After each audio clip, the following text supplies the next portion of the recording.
it would have slammed into a tree. Good for her.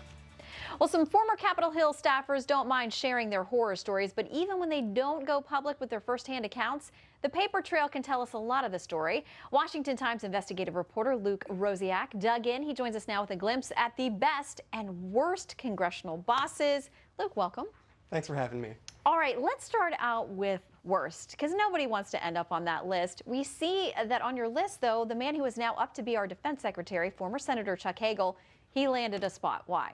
He's number 2 among staff turnover in the Senate. What I did is look at staff retention rates. So these are members of Congress who, for whatever reason, can't keep people working for them in those congressional offices very long. The only senator ahead of Mr. Hagel was George Allen of Virginia. So for whatever reason, something was different about the way that Chuck Hagel ran his Senate office than the way that his colleagues did. The gossip is mixed, but one of the interesting things about the turnover rates is it kind of provides a hard number.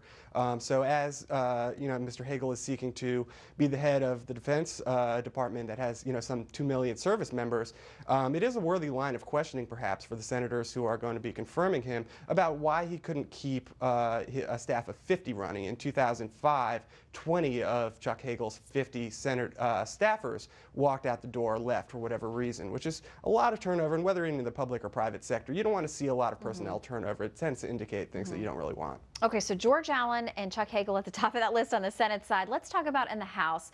Who is a tough person to work for in the House? Sheila Jackson Lee, by all accounts, is a nightmare. You hear the craziest stories. She once reportedly threw a cell phone at a staffer's head. She had a staffer's parents coming to visit from a small town, and she cursed out the staffer in front of them.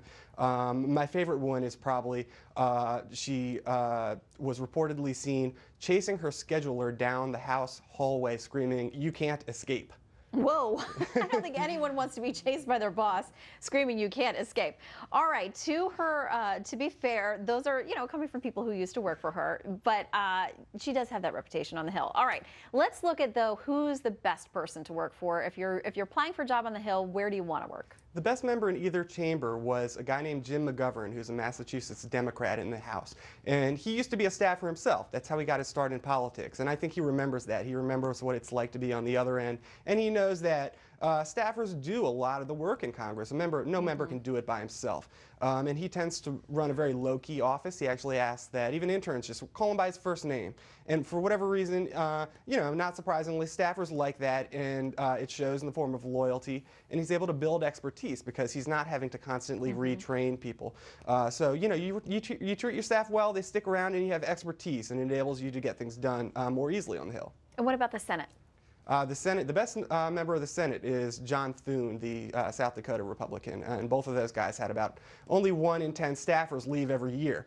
Compare that to Sheila Jackson Lee, who's had consistently 54% of her staff walk out every single year. And it is a tough job, whether you have a good or bad boss. You don't get paid huge bucks, and it's a lot of long hours, basically working 24/7. So if you're there, you want to make sure you have a good boss. Luke, very interesting. Folks can read more.